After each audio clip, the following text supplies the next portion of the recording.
aprovechar de esta oportunidad única y a comenzar con estas invitadas especiales. Y entonces, yo soy Ted Henken, soy presidente de la Asociación para el Estudio de la Economía Cubana, y me gustaría invitar aquí para hablar a Carlos Rodríguez del Cuba Study Group, que quiere comenzar con él, ¿no? Y nos da mucho gusto poder colaborar con el Cuba Study Group de nuevo en esta actividad. Gracias.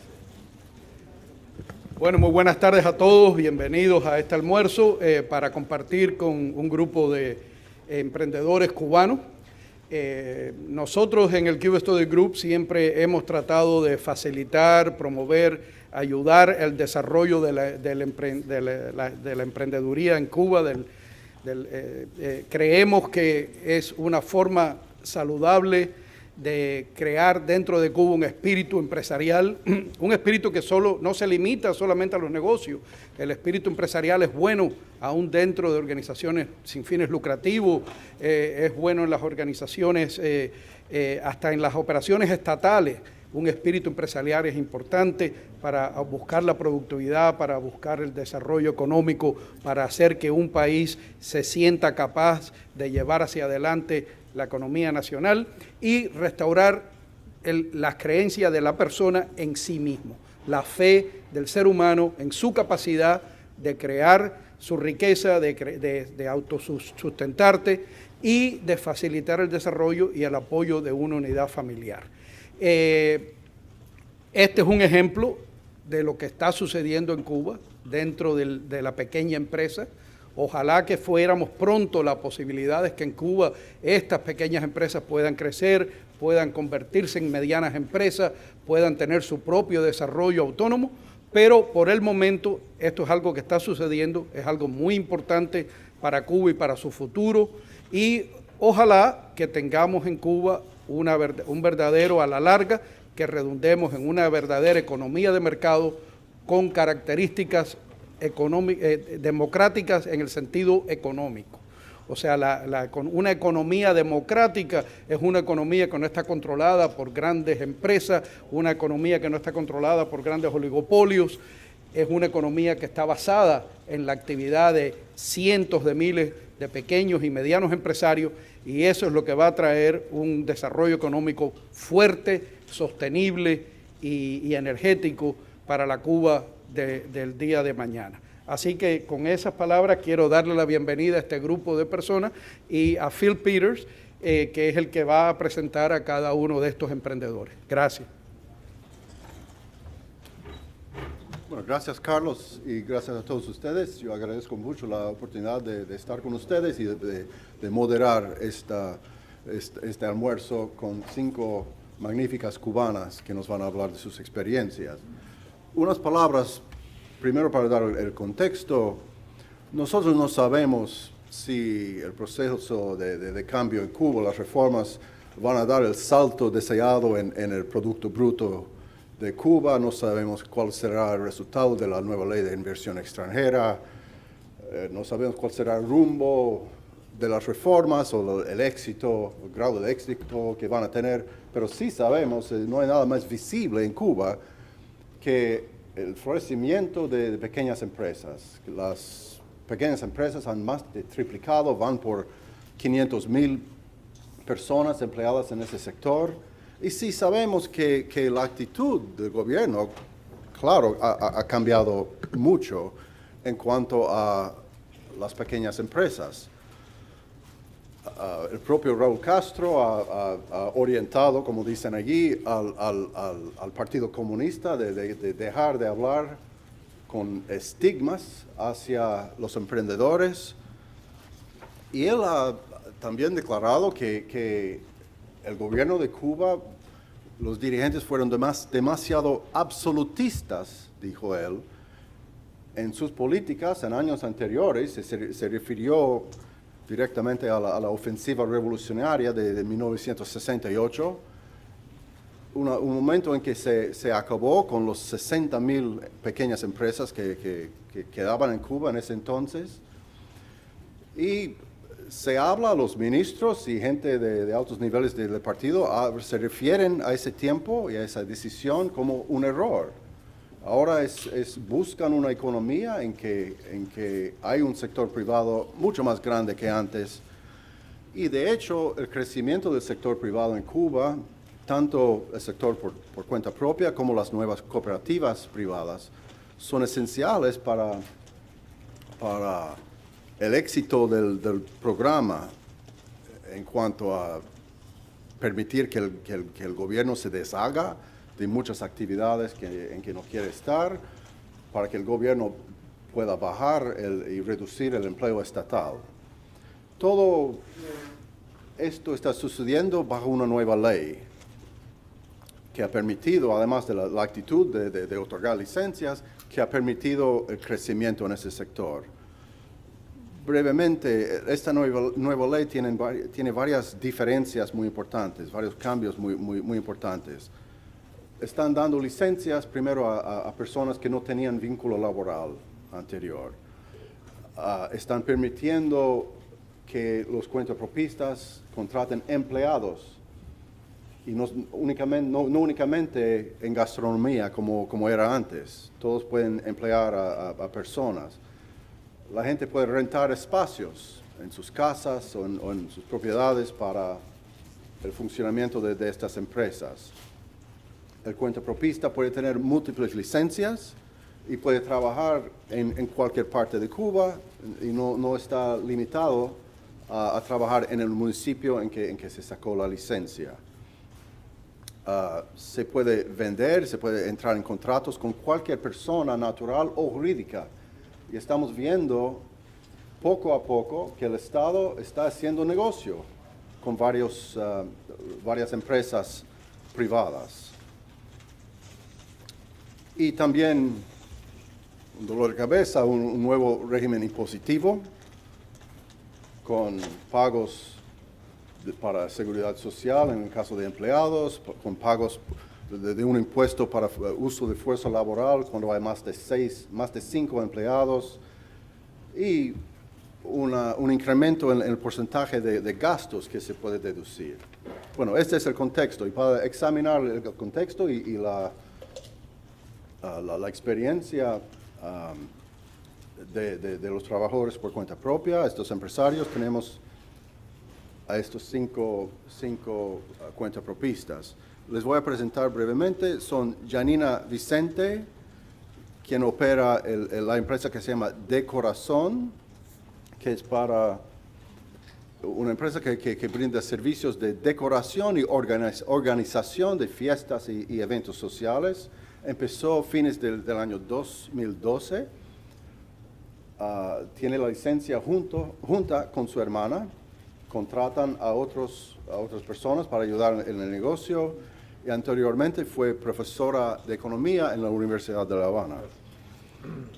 Tenemos a Nuris Isabel Higueras, es una jefa del L'Atelier, que es un magnífico restaurante en El Vedado, que empezó a fines de 2010.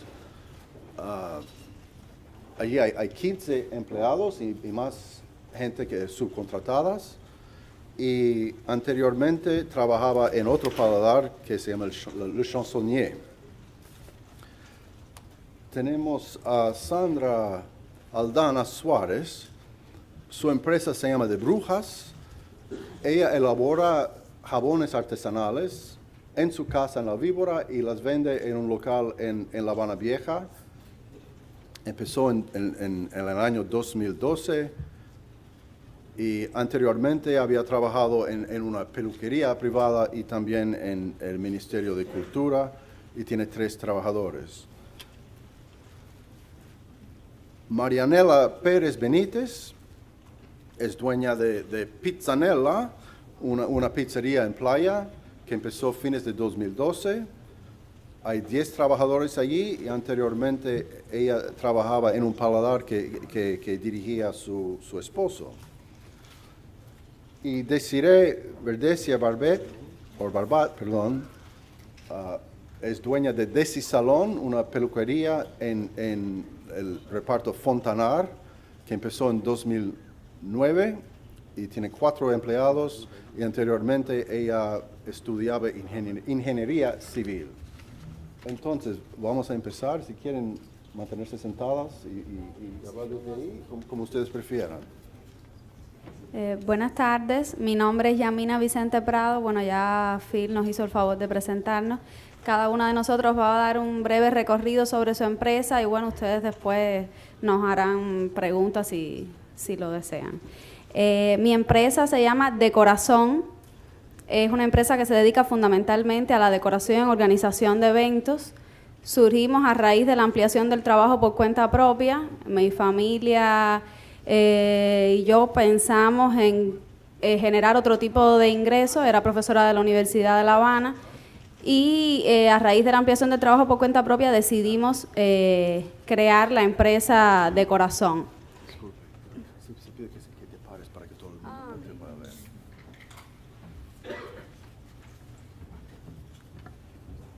¿Así está mejor? Sí. Y bueno, la empresa surgió en un inicio solo haciendo decoración de cumpleaños, bodas, 15, y este sector ha ido desarrollándose y hoy tenemos contratos con otro tipo de actividades como baby shower o Halloween o otro tipo de actividades que ya comienzan de los mismos negocios privados que hay en Cuba, o sea, decoración de los propios restaurantes o las pizzerías para Navidad, etcétera. Tenemos otro tipo ya de eventos que organizar.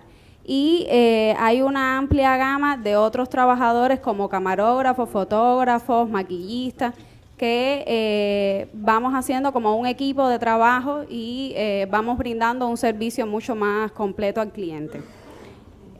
Somos un proyecto puramente familiar, surgimos con un capital propio, sin préstamos, reuniendo la familia todo lo que tenía y nos mantenemos siendo un proyecto familiar. Creo que es una de las fortalezas más grandes que tiene mi negocio actualmente. Dificultades enfrentamos, bueno, todos los negocios particulares en Cuba. Creo que eso es un factor común. No tenemos un mercado mayorista, no tenemos acceso a internet, todas las cuestiones que ustedes conocen, pero eso no compromete para nada la calidad del servicio y damos lo mejor de cada uno de nosotros. Yo creo que el trabajo por cuenta propia le ha realizado muchos sueños a cubanos que tenían de generar sus propios negocios, además de, por supuesto, constituir una fuente de ingreso importante para cada una de las familias y generar empleo que también hacía falta en el país. Muchas gracias.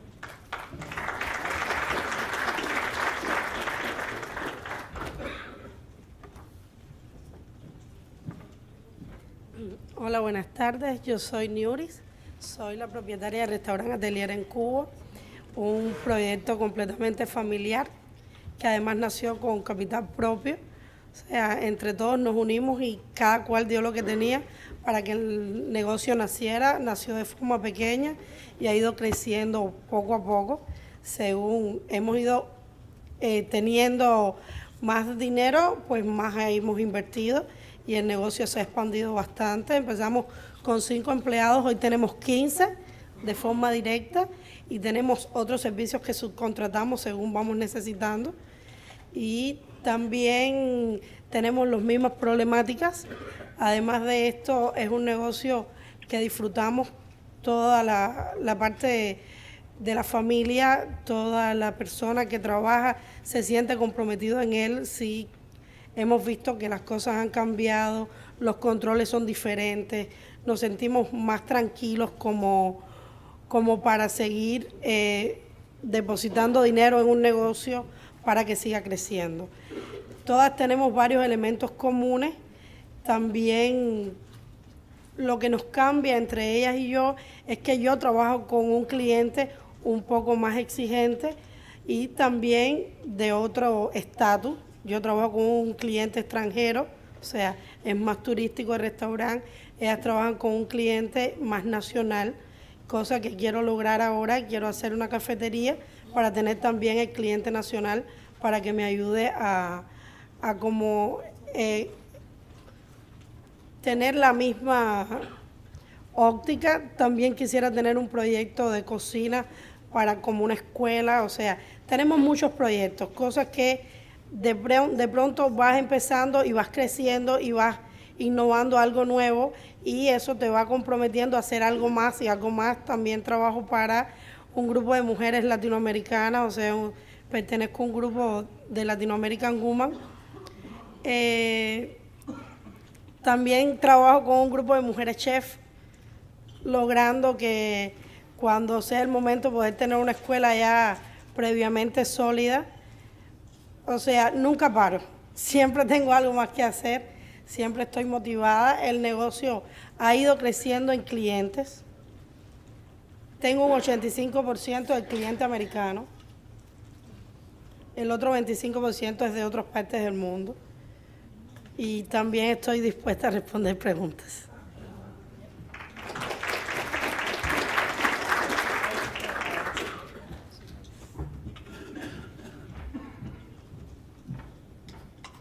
Hola, buenas tardes. Mi nombre es Desiree Verdesia. Soy propietaria de un salón de belleza y de un gimnasio.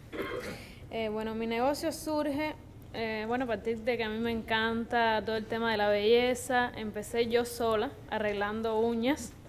Después me capacité en escuelas y empecé a hacer peluquería. Y ya llevo 5 años con el negocio, y ya después, a los 2 años, creé un espacio para hacer masajes corporales, tratamientos faciales, y hace 1 año abrí el gimnasio. Trabajamos 4 personas y yo.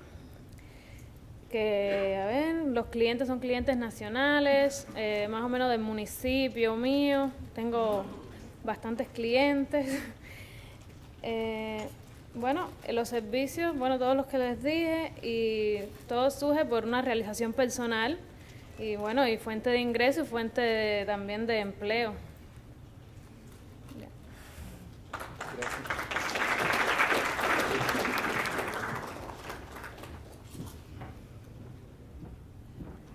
Buenas tardes, mi nombre es Marianela y soy propietaria de la pizzería Pizzanela. Mi proyecto surge el 15 de diciembre del 2012, que fue que allí nace. Ese día comienza Pizzanela trabajando para un cliente nacional, generalmente de la localidad. Para ello me propuse mi estudio de mercado y demás, con aras de triunfar, pero todo con capital familiar. Comenzamos entre amigos y familia, y ahí poco a poco lo fuimos desarrollando hasta que actualmente ya contamos con 10 empleados, lo cual ha crecido un poquito. Nos estamos dando a conocer un poco más fuera, damos otro tipo de servicios a domicilio y demás, catering y esas cosas, y poco a poco he ido implantándome un poquito en el mercado. Y cualquier pregunta que deseen hacer, con gusto les puedo responder. Gracias.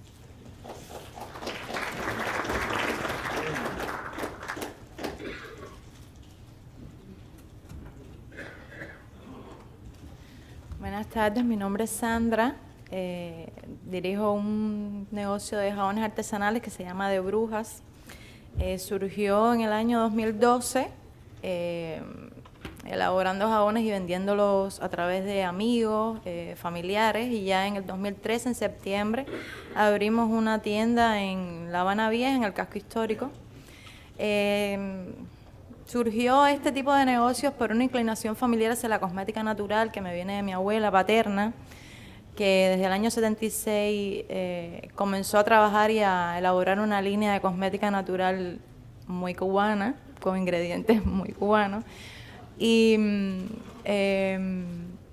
como a partir de las reformas del trabajo por cuenta propia, vi la posibilidad de abrir una puerta a través de los jabones para este tipo de campo que tiene poco desarrollo en Cuba. Lo vimos como una oportunidad de negocio por ser una empresa, es decir, novedoso en Cuba, ¿no? Que no se ha desarrollado de manera particular. Hay, salvando las diferencias, es decir, hay muchos negocios de gastronomía, ese tipo de negocios que abundan más, pero ya en el tema de la cosmética natural es un tema un poco más complicado, y entonces presentamos un negocio, un proyecto, una licencia de artesanía, no para elaborar jabones. Pero bueno, ahora mismo contamos ya con clientes que nos siguen. Nuestros clientes básicamente son clientes nacionales. Igual nos compra algún cliente internacional, pero más bien como un souvenir, no para utilizarlo no diariamente. Llevamos casi un año ya en el local y bueno, ya tenemos clientes que nos siguen. Participamos en obsequios para programas de televisión, hacemos exposiciones de productos. Es algo muy básico, es decir, solamente jabón. Realmente la idea es podernos expandir un poco más a otro tipo de productos, crear una mayor conciencia con el cuidado del medio ambiente y también preocuparnos un poquitico más por lo que utilizamos para embellecernos. Y nada, es el objetivo fundamental de Bruja, crecer en ese campo. Muchas gracias.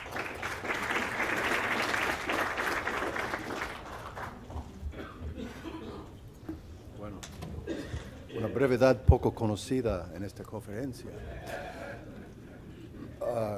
Tomás, ¿tú vas con el micrófono para las preguntas? Por favor, identifíquense, hagan la pregunta brevemente y si tienen una declaración la pueden hacer después. Mi nombre es Jorge Sanguinetti. Quiero hacer una encuesta rápida para todos nosotros. Les voy a hacer dos preguntas, o sea, dos cuestiones que son interesantes. ¿Cuántos empleados tienen cada una? Y si tienen o no tienen competidores.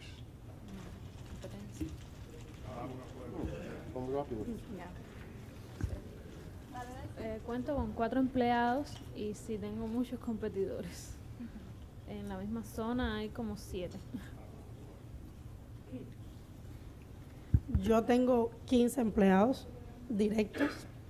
Puedo contratar otros 5 indirectos porque contrato servicios de mantenimiento, de albañilería, de plomería, de herrería. A veces, aunque la otra parte la hace mi hermano, que es el otro codueño del restaurante, no siento tanto la competencia hasta hoy porque en mi zona la única que tiene un negocio tan notado soy yo, aunque hay otros negocios, pero tampoco vivo buscando la competencia. O sea, siempre estoy tan metida dentro del negocio que prefiero ni ver en el vedado. Y nos había faltado un detalle de permiso. 4 de nosotros participamos en un programa o un taller que se llama Cuba Emprende, que a todas nos ayudó muchísimo, aunque ya llevábamos todo empírico dentro y todos habíamos comenzado el negocio antes de estar en Cuba Emprende. Pues después que participamos en el programa nos dimos cuenta que habían cosas que debíamos dejar que demás hiciera y ahí aumentó también mi cantidad de empleados. Bueno, eso es de la iglesia. Bueno, nosotros tenemos un empleado y lo que hacemos es que nos asociamos a otros cuentapropistas en dependencia del servicio que contrate o no el cliente. Dígase fotografía, video, floristas, en dependencia de lo que contrate con nosotros.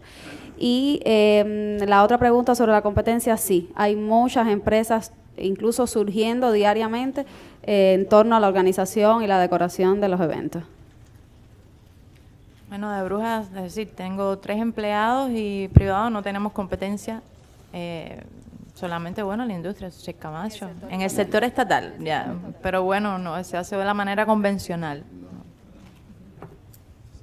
Hola. En el caso mío, tengo 10 empleados directos, 2 que los contrato para los servicios del domicilio y competencia alrededor no tengo prácticamente ninguna.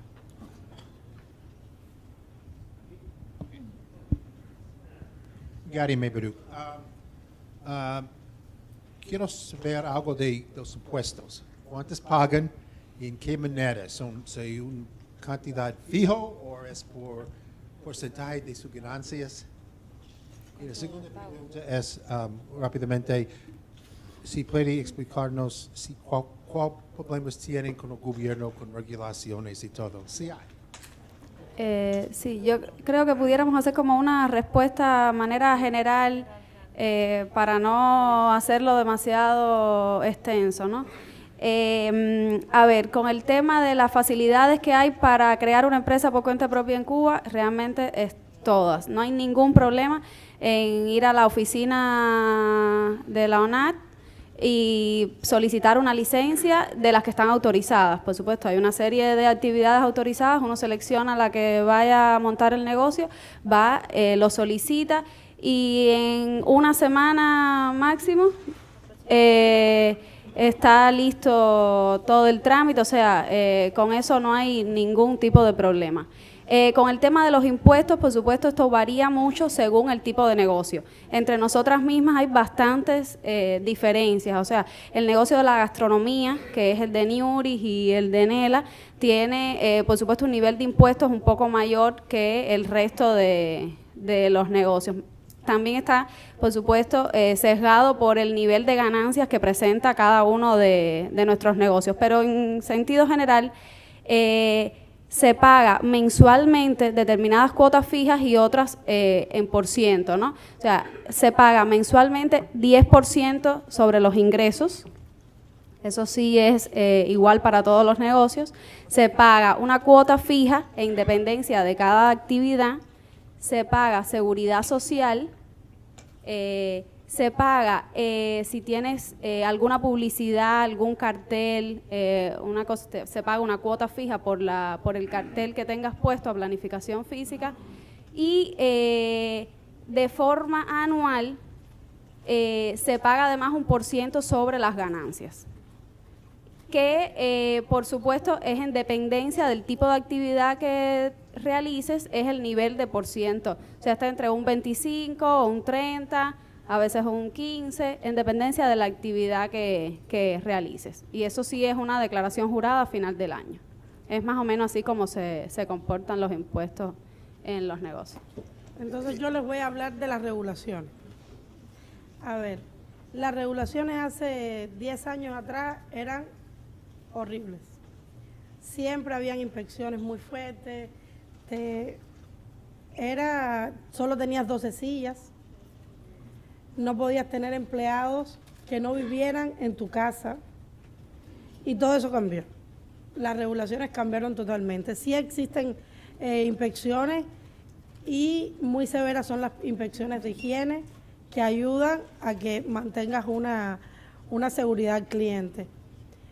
Hay otras inspecciones como financieras, como la ONAA, que hacen inspecciones fiscales.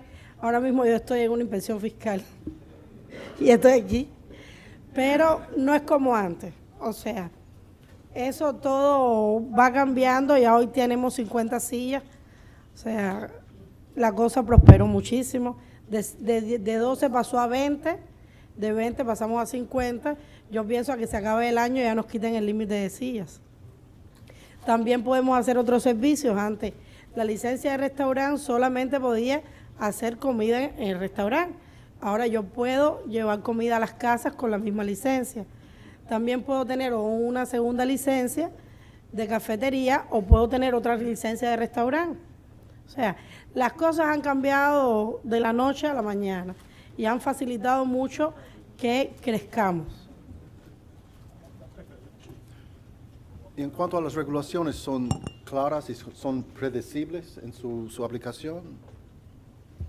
En cuanto a las regulaciones, Gary preguntó por las regulaciones. Una pregunta clave sobre eso es si las reglas son claras y son predecibles y aplicadas de manera Es para todo el mundo.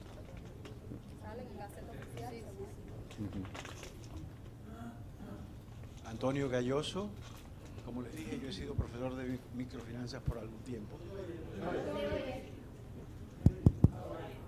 Es la embajada cubana que me está boicoteando. No, la pregunta es muy sencilla. Ustedes empezaron sus negocios con finanzas de la familia. Parte de la familia estaba en el exilio, contaron con remesas como ayuda. Bueno, No. eso sí, yo creo que las respuestas tienen que ser individuales, ¿no? Sí. En mi caso, no.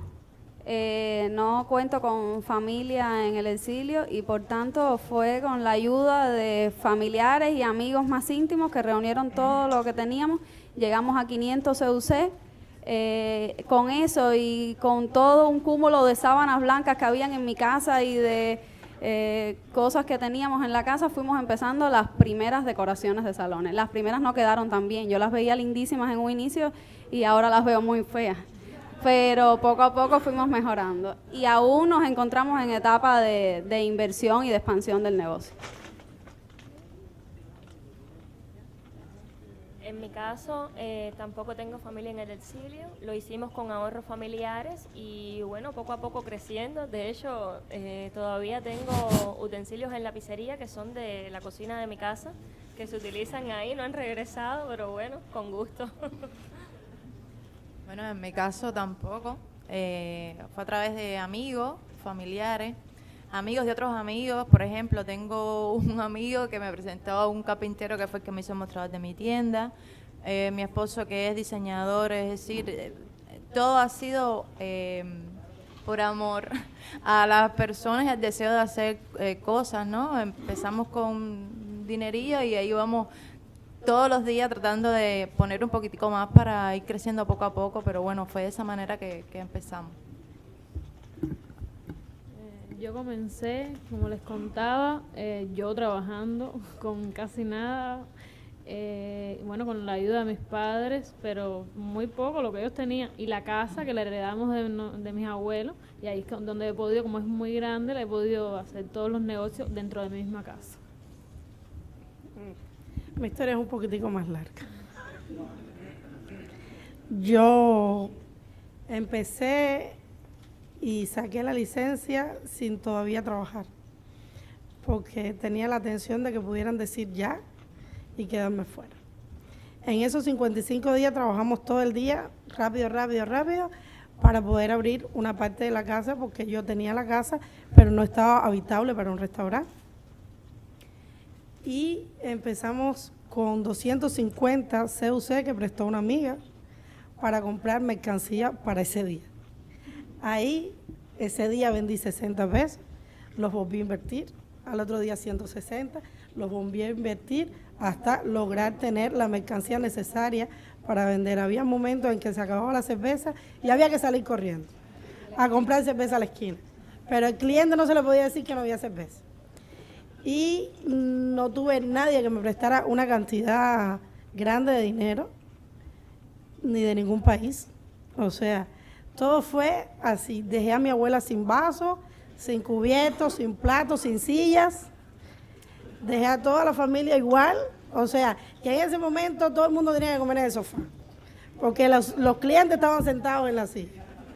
Ya hoy no, ya cada cual tiene lo suyo y yo tengo, gracias a Dios, todo en el restaurante. Todo el mundo. Buenas tardes, yo soy el doctor Joaquín de Posada, psicólogo industrial y escritor. Correr un negocio, inclusive aquí, es bien difícil. Mercadeo, servicio al cliente, costo, inventario, control de inventario, conseguir clientes. ¿Cuál es el reto? Regulaciones. ¿Cuál es el reto más importante que ustedes se enfrentan todos los días? El reto más importante es que tenemos un mercado muy carente de mercancía. Es algo que roba mucho tiempo y te hace pensar mucho, porque tienes que buscar muchas sustituciones a veces a las necesidades que te vas enfrentando. Atelier es cocina de autor para que el cliente no se sienta ofendido cuando yo cambio el tomillo por el romero o por el comino. Por eso yo le digo, ay señor, lo siento, es cocina de autor.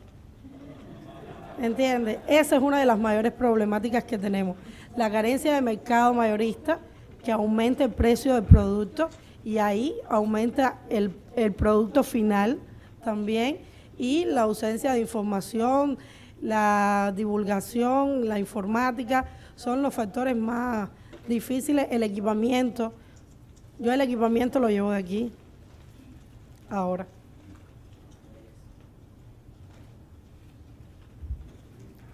Igual, el acceso a internet es una cosa que nos limita mucho también, porque la parte publicitaria de marketing sería muy fácil vía internet y eso limita también. Igual hay insumos que uno los puede sustituir por otros, pero hay hay otras cosas que son insustituibles y de verdad se nos hace, yo creo que ese es el principal reto en todos los negocios. En mi caso, por ejemplo, los globos son difíciles y no los puedo sustituir por otra cosa, porque ¿por qué voy a sustituir los globos? No tengo cómo. Es bien difícil, sí.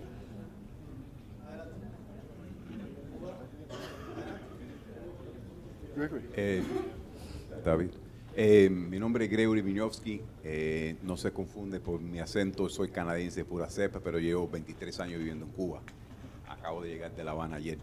La pregunta mía es lo siguiente, si existe mecanismo para que ustedes emprendedores pueden ofrecer al Estado críticas constructivas, sugerencias, porque obviamente esto es un proceso nuevo y se están cometiendo muchos errores, hay muchas regulaciones que no tienen sentido. Si existen algún tipo de mecanismo donde ustedes pueden sugerir cambios, y si no existen, ¿cuáles sugerencias tienen ustedes para crear un canal de comunicación entre los emprendedores y la burocracia y el Estado?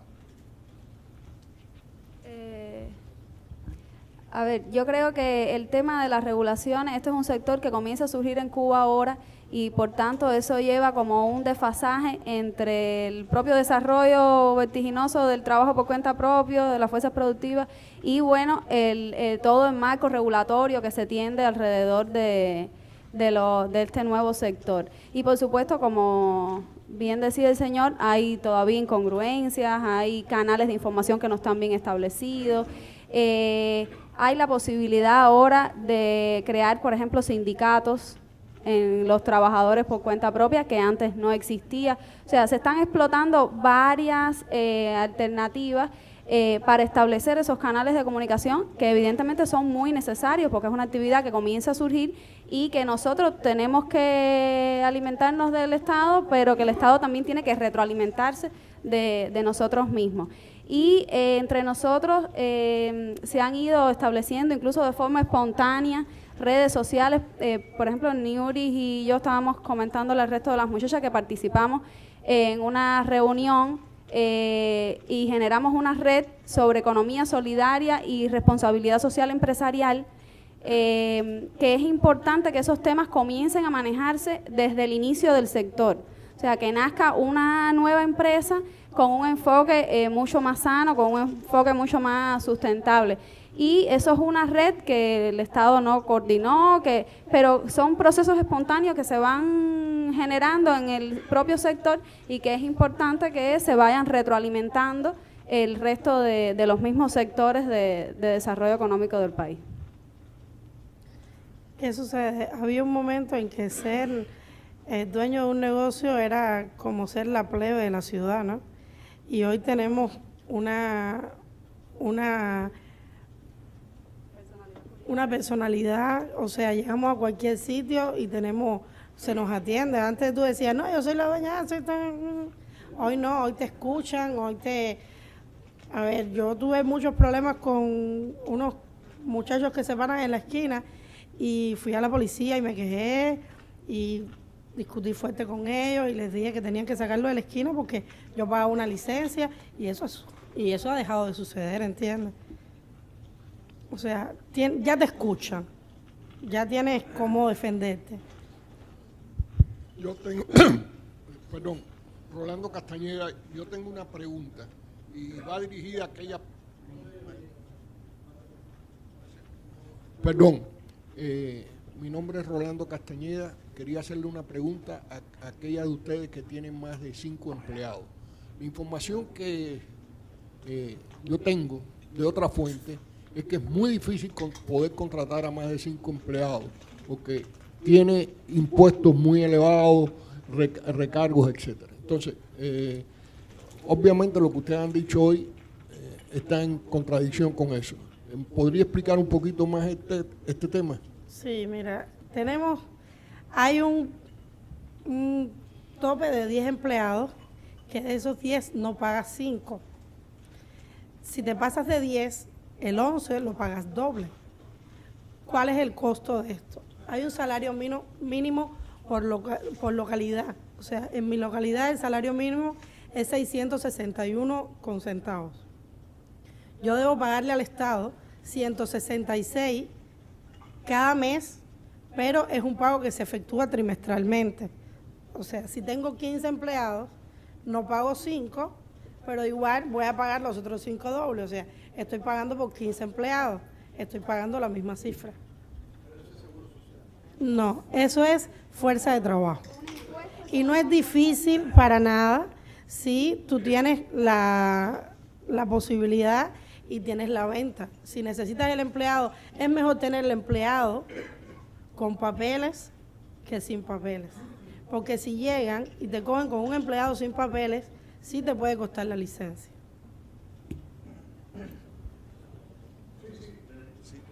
René Costales, jubilado del Banco Interamericano de Desarrollo, donde tuve la oportunidad de participar en muchas operaciones de microfinanzas y demás. Una pregunta general a todas. ¿Alguien tuvo gran dificultad por tener clientes principales grandes que no pagaban la cuenta de que ustedes tuvieron un gran problema de capital de trabajo, de caja? Y número 2, relacionada con la primera, aquellos que tienen mayor relacionamiento con alguien que suministra los insumos, por ejemplo, tal vez el jabón, puede ser la pizza, puede ser la harina o lo que sea, ¿cómo ustedes negocian el tiempo para pagar, el aspecto financiero, y negocian el precio también de la transacción, haciendo a los que les suministra ese insumo como partícipe en el negocio? Y muy puntualmente, ¿cómo fue financiado el equipo del gimnasio? Bueno, en el caso, por ejemplo, de ese tipo de insumos, de proveedores, a ver, no hay. Es decir, es en el mercado minorista, por ejemplo, yo la base que utilizo para elaborar mis jabones son los jabones de Marsella que vienen importados, que se venden en el casco histórico, los pago al precio que se vende al público. Es decir, y cuando lo voy a comprar tengo que pagar, no hay manera de facilidades de pago, no.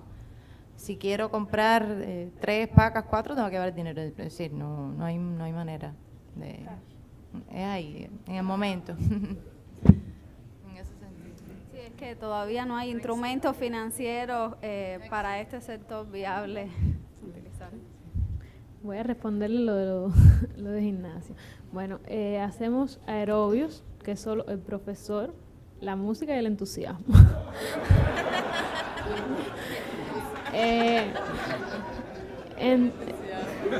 Entonces las máquinas, los aparatos, tubos viejos,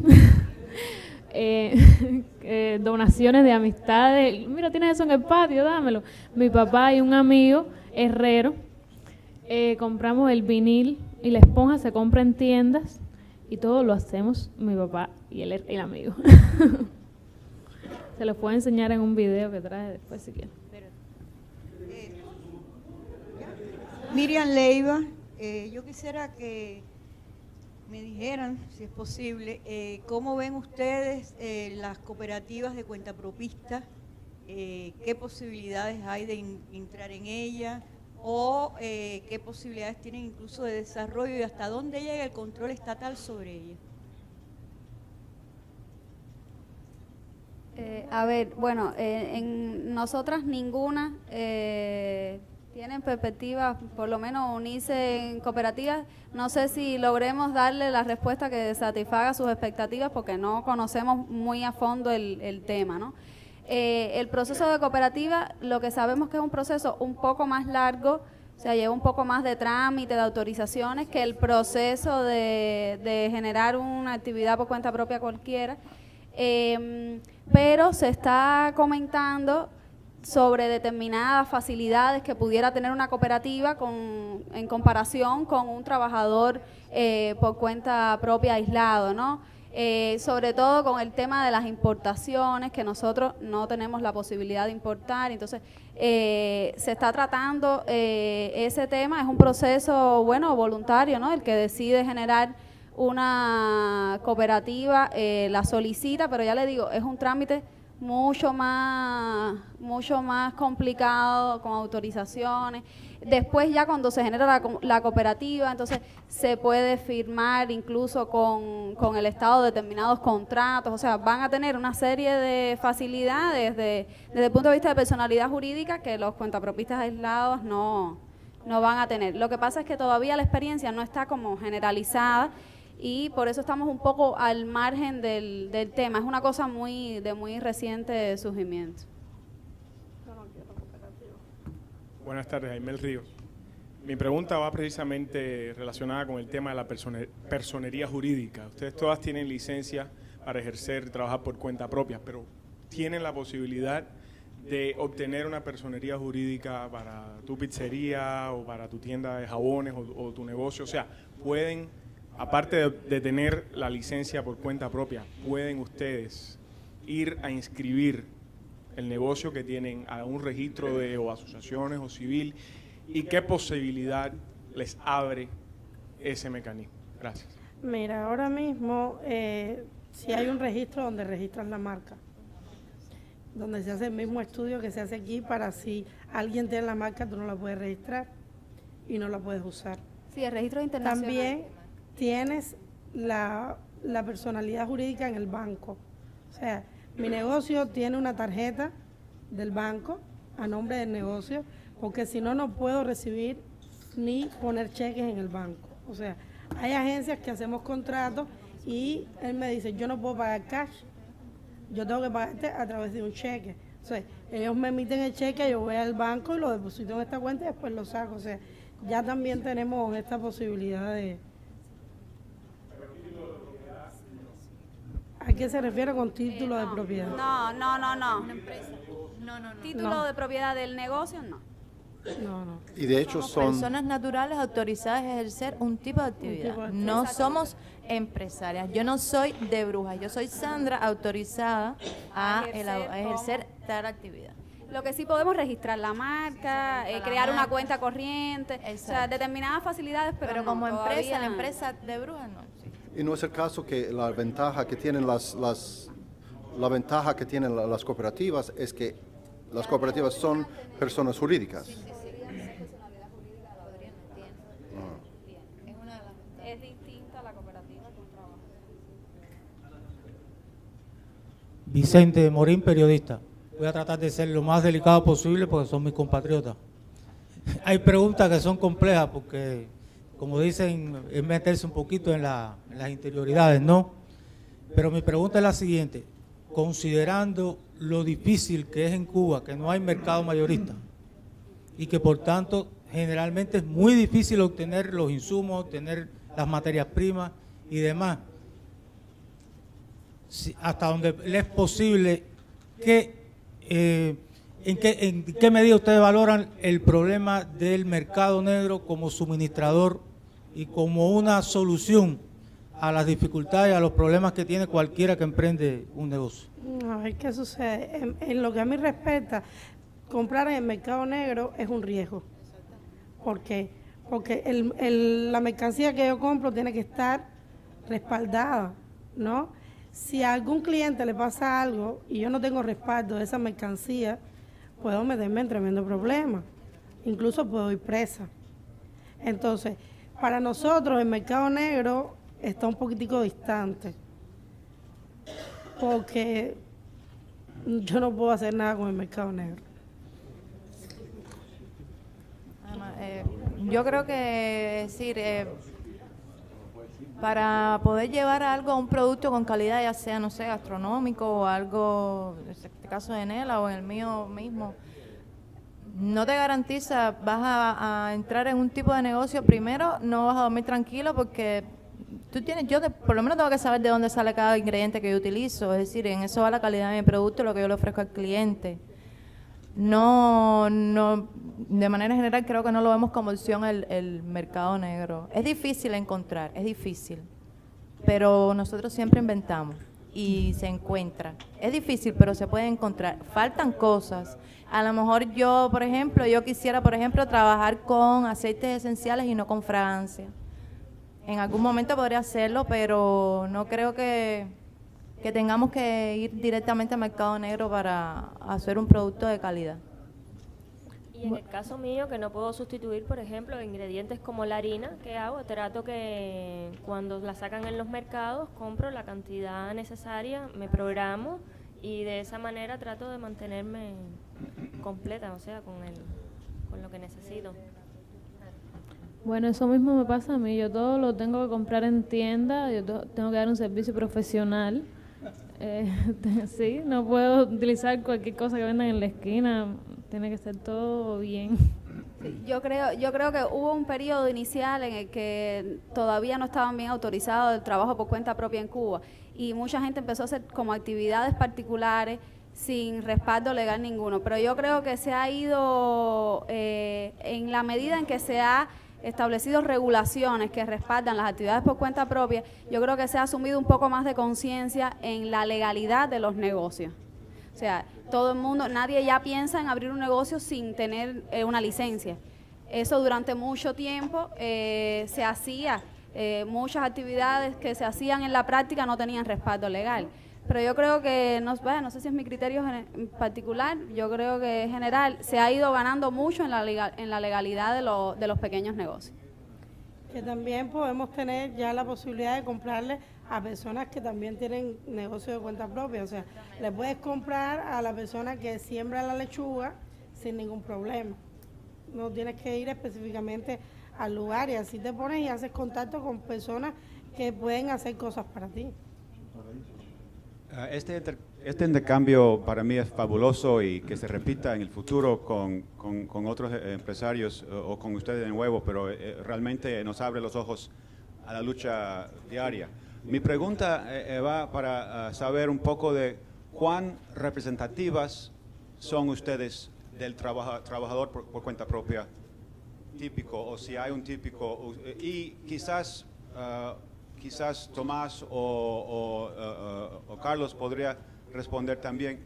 ¿Cómo llegaron ustedes aquí? ¿Cómo se organizó? ¿Cómo se seleccionó ustedes? ¿O se seleccionaron solas? ¿Y cómo se dio la visita? Porque si sacamos de ustedes, bueno, una idea o información sobre la realidad cubana del trabajador por cuenta propia, es importante saber si son ustedes representativos o si son un grupo como peor o mejor de promedio. Gracias. En cuanto a la selección, cogimos las cuentapropistas más inteligentes y guapas.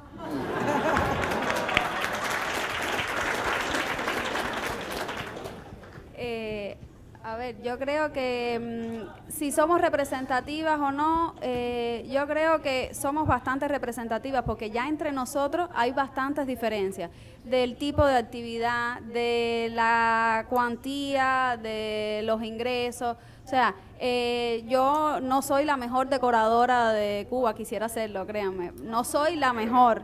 Sin embargo, estoy aquí delante de ustedes. A lo mejor hay otra pizzería que tiene pizzas iguales a las de Nela o mejor que las de Nela. Somos un ejemplo del sector cuentapropista en Cuba. No quiere decir que aquí estemos los mejores de cada uno de los sectores. O sea, que creo que somos bastante de la media de los que han iniciado un negocio y han persistido en la idea, ¿no?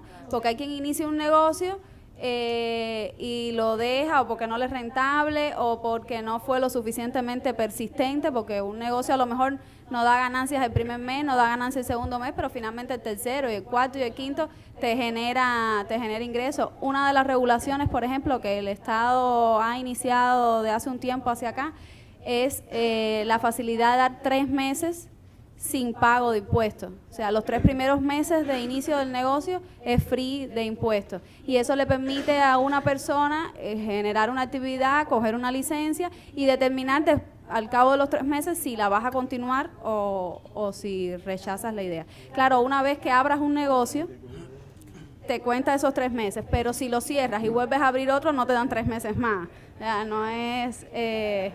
porque si no te pasarías la vida, ¿no?, abriendo negocios free. Pero bueno, es una facilidad muy válida para probar. Mi nombre es Orlando Freire Santana, soy periodista y vengo de Cuba. Primero un comentario y después una pregunta a ustedes. Casi todo lo que se ha dicho aquí son las facilidades que el gobierno cubano le ha brindado últimamente al trabajo por cuenta propia. Pero me preocupa que muchas personas que no son cubanas y no conocen bien esto queden al margen de las enormes trabas que todavía el gobierno le pone al trabajo por cuenta propia. Por ejemplo, me parece haber escuchado al principio que se podía ejercer el trabajo por cuenta propia en cualquier lugar. Eso es musical, como se dice vulgarmente. Por ejemplo, oí hace poco, 2 días antes de venir para acá, 2 maniceros en el Parque Central que le han prohibido vender maní en los parques. Entonces, la pregunta es ahora. O sea, tienen que ir a las entrecalles a vender maní, no pueden buscar a sus clientes.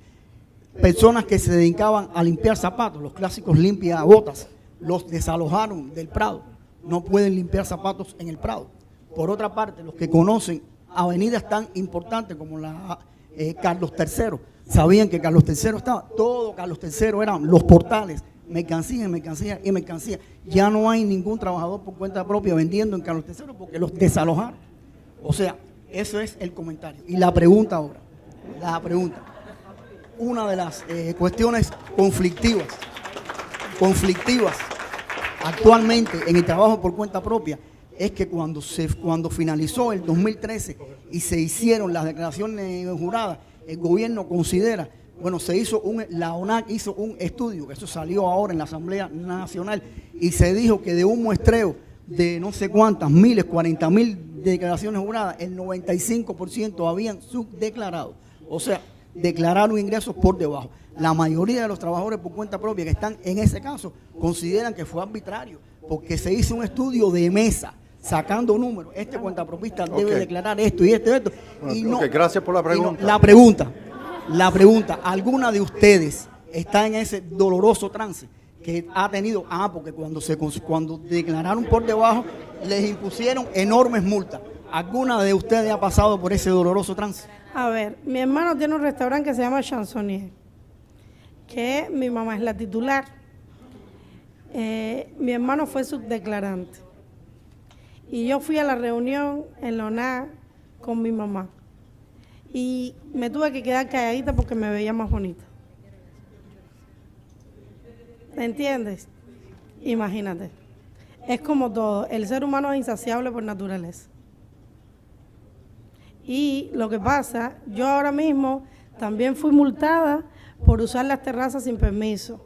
Planificación física te exige un permiso para el cartel, para usar una terraza, para usar un portal, para usar todo el espacio que esté fuera del interior de tu casa o de la casa que tú alquiles.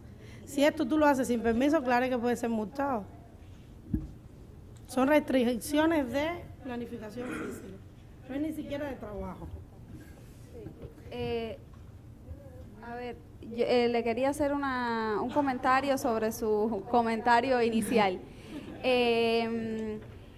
Lo de mover a las personas del lugar, las licencias a veces acotan determinadas actividades. Por ejemplo, hay muchas personas que sacan licencia de carritos de vendedores ambulantes de frutas y vegetales, y entonces llegan todos los días y se ponen en un lugar y hacen como una especie de kiosco. Entonces vienen y te regañan porque no eres un vendedor ambulante, estás en un lugar estático, entonces mandan a moverse. Eso es un caso.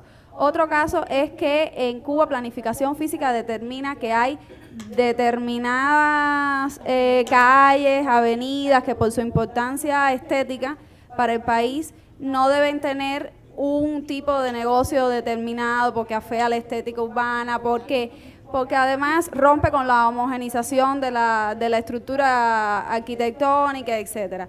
Eso es otro caso. Y en el caso específico de Carlos III, nosotros los caminamos casi todos los días arriba y abajo, y es verdad que estaba lleno de negocios, pero lleno de negocios de ropa, que ustedes deben conocer porque son bastante estudiosos del tema. Fue un negocio que estaba funcionando de forma ilícita porque los dueños de los negocios tenían licencia para producir y vender la ropa que producían, y no era así, estaban importando y vendiendo la ropa importada, y por eso se retiraron. Y es el caso fundamentalmente de Carlos III, había muchos portales vendiendo ropa. Ahora los portales que quedan son de pizzas, de discos, de zapatos hechos, etcétera. Bien. Yo soy Omar Lafita, periodista de Cuba. de la página digital Primavera de Cuba. En primer lugar, la felicito a las 5. Para mí es un honor como cubano verlas a ustedes ahí, porque es un lenguaje, es un mensaje nuevo. Para mí, bien. 2 preguntas. Yo no voy a hacer comentarios, para que no me vayan a callar la boca. No me vayan a callar la boca. 2 comentarios. Quiero que me digan qué importancia ustedes como empresarias, no cuentapropistas, ustedes son empresarias privadas, son empresarias, eso tienen eso en la mente, no es el lenguaje del gobierno, el metalenguaje del gobierno cuentapropismo. ¿Qué importancia tiene la ley 181 de inversión extranjera para ustedes? Y la segunda y última, para terminar, para sentarme cuando me sienten, es el día 1 de septiembre empiezan las nuevas regulaciones de la aduana de la República de Cuba en relación con la restricción de la mercancía. ¿Qué efecto negativo, porque no es positivo, tiene eso en ustedes? Ya. Bueno, a ver, con respecto a la inversión extranjera en Cuba, a mí no me resuelve ahora nada. Lo que me va a resolver a largo plazo es que va a haber más mercancía, al mismo precio, pero va a haber mercancía. Si hacen negociaciones, claro. Que voy a tener clientes, porque mi cliente es de un alto de posibilidad, o sea, me va a proporcionar clientes a mí. Y por la parte del otro no me proporciona más nada. Y con esa ley del 1 de septiembre sí estoy hecha un guiñapo. Están acabando conmigo, porque yo sueño con el primer viaje del año para poder comprar todo lo que necesito. Entonces, conmigo, a mí sí me afecta.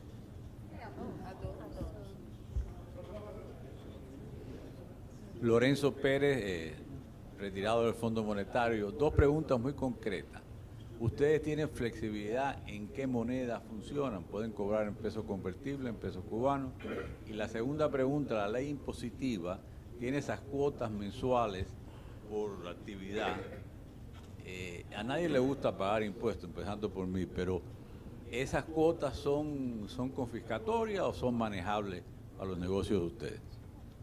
Al menos para nosotros son manejables. ¿Manejables? Sí. Que queremos pagar menos, claro está.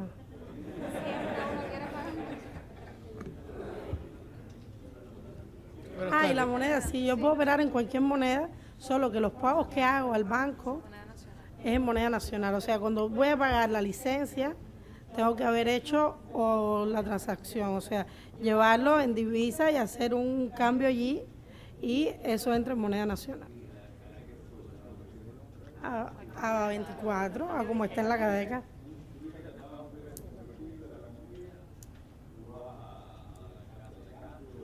Ajá. 24 a 1.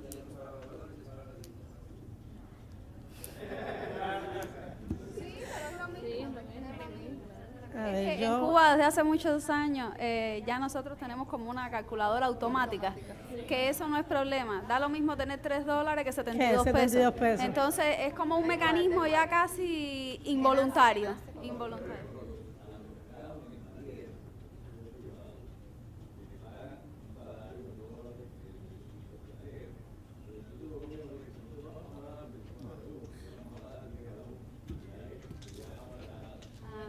Sí, Lorenzo, el sábado en la mañana el profesor Jesús Mercader, que es un experto en derechos laborales, va a venir a precisamente hablar sobre la ley extranjera y la violación de los derechos laborales. También hay un panel después de esto organizado creo que por Joel Brito, con algunos sindicalistas independientes que creo que van a tocar el tema. Pero por ahora tenemos que ir cerrando, así que nos quedan 2 preguntas, usted y aquí. Buenas tardes, yo soy Jorge Solís, ex banquero. Mi pregunta es la siguiente: después que ustedes tienen el negocio establecido, ¿qué tipo de control ejerce el gobierno sobre ese negocio? ¿Ustedes tienen libertad total de precios, cuánto abren, cómo conducen el negocio, o tienen un control bastante serio o no del gobierno? A ver, ahí entran las regulaciones, que tampoco nos gustan. Sí tienen control porque sí nos hacen inspecciones, nos hacen fiscalizaciones. tienes que tener toda la reglamentación como va. O sea, todo lo que tiene el negocio tiene que tener papeles. Y nada, es como cada día hacer algo de lo mismo y no salirte de ahí. Sí, porque pero si llegan en el momento en que estás haciendo algo que no deben, sí puedes tener tremendos problemas. sí, pero a ver, política de imposición de precios, ninguna. No, ninguna. La política de precios la pone la competencia, el análisis de costos que uno haga en el negocio, eso no hay ninguna imposición. No hay imposición con respecto a la hora de apertura y de cierre. Yo misma trabajo fundamentalmente hasta las 3, 4, 5 de la mañana porque tengo que esperar a que se acabe toda la fiesta y recogerlo todo. Con eso no hay regulaciones tampoco. Lo que sucede es que para mi campo, sí, yo tengo que decir qué días voy a abrir y a qué hora voy a abrir. Y si ellos llegan el domingo y yo digo que no abro los domingos, pues me dicen, ¿por qué estás abierto? No pasa nada, pero sí te cuestiona. Yo sí tengo que tener un horario, dicho a ellos, aunque lo haga después como quiero. Hola, buenos días, Andrés Panjul. Yo soy empresario aquí en los Estados Unidos. Nada más quería decir primero una cosa que no existe es un cubano mudo, ¿no? Eso lo sabemos todos. Pero nos agrade tanto a nosotros verlo a ustedes y echando para adelante, que es lo más importante. Los cubanos que salieron de Cuba también tuvieron que hacer la misma cosa, empezando en compañías chiquitas o trabajando para uno, ayudando a las familias propias de una y después ayudando la familia de toda la gente que trabajan por uno. Así que nada más que te quería decir que de verdad lo que están haciendo ustedes es una gran cosa. Y la pregunta es, porque yo sé que esto es verdad, no, la pregunta es cómo nosotros, los cubanos que no están en Cuba y estamos fuera de Cuba, podemos ayudarlo a ustedes que sigan para adelante en lo que están haciendo. Una pregunta. Muy difícil. Yo creo que es la pregunta más difícil que nos han hecho.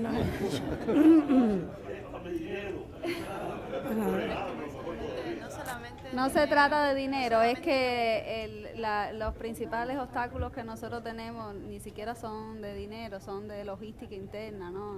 Es muy difícil decirles ahora en qué pueden ayudarnos, ¿no?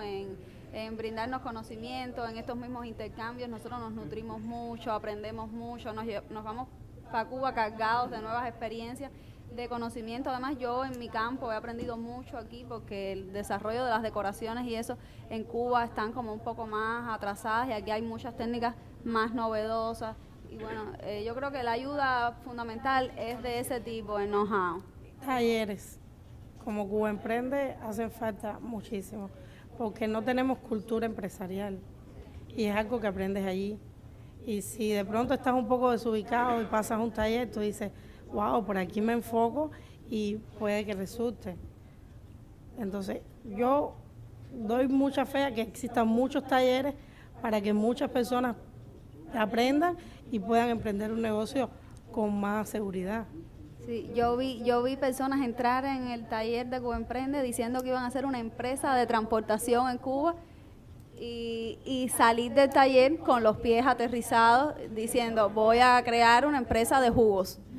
Porque es que te ayuda a aterrizar. Es bueno tener sueños, es bueno tener ideas locas, pero es bueno vivir en la realidad, ¿no? Entonces el taller te aterriza, te ayuda, te concreta las ideas, te genera ya un conocimiento más sistematizado de lo que es un negocio, sí. Sí, bueno, 4 de nosotros. Bueno, la última pregunta. Mi nombre es Sergio Díaz Briganza, yo soy consultor y ex emprendedor. Yo tuve un negocio. Un comentario y 2 preguntas muy breves. El comentario es que se preguntó al principio con qué recursos ustedes comenzaron el negocio. Y uno que no se mencionó en el caso de las 2 damas a la izquierda mía es que tenían una propiedad grande, obviamente. O sea, eso es muy importante que alguien lo tuvo.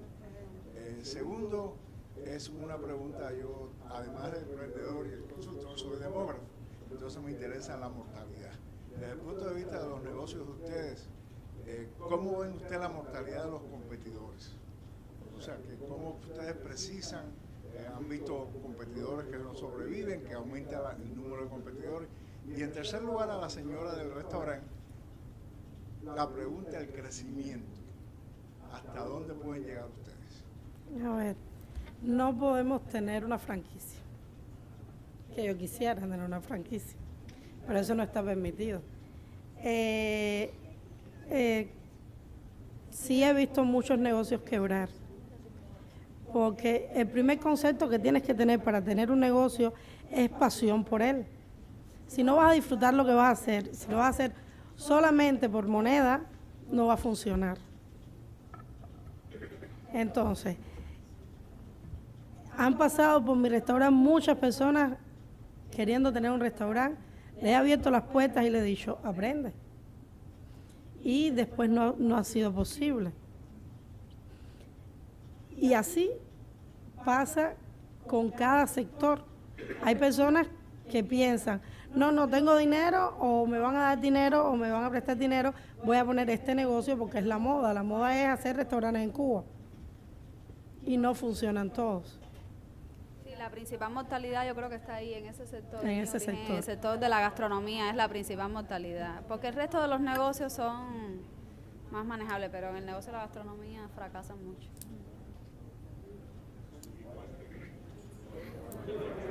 ¿Ya?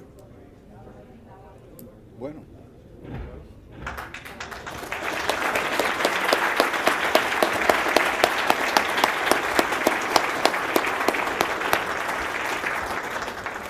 Bueno, muchas gracias a estas 5 empresarias que han compartido sus experiencias hoy con nosotros. Gracias a todos ustedes por haber asistido.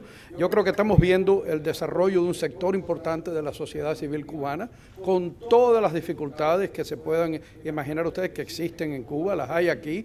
La mortalidad de las empresas aquí en Estados Unidos, 50% de las pequeñas empresas que arrancan mueren. Imagínate en Cuba con todas las dificultades, el exceso de burocracia, en fin. Pero estas damas que nos acompañan hoy demuestran lo que es el esfuerzo y el espíritu empresarial. Esa capacidad de soñar y de estar determinado totalmente a voy a crear mi propio negocio, voy a labrar mi futuro, voy a establecerme, voy a crear un concepto, voy a luchar por él. Y yo creo que vemos un espíritu de lucha, un espíritu emprendedor, que es lo que yo creo que es algo que todos los cubanos llevamos muy dentro. Yo creo que le llevamos mucho en nuestro DNA y es algo que está floreciendo en Cuba con muchas dificultades, pero es algo muy interesante y que está teniendo y va a tener un impacto muy importante en el desarrollo económico del país en los años que vienen hacia adelante. Así que muchas gracias a todos por habernos acompañado y gracias de nuevo por haber venido a hablar con nosotros.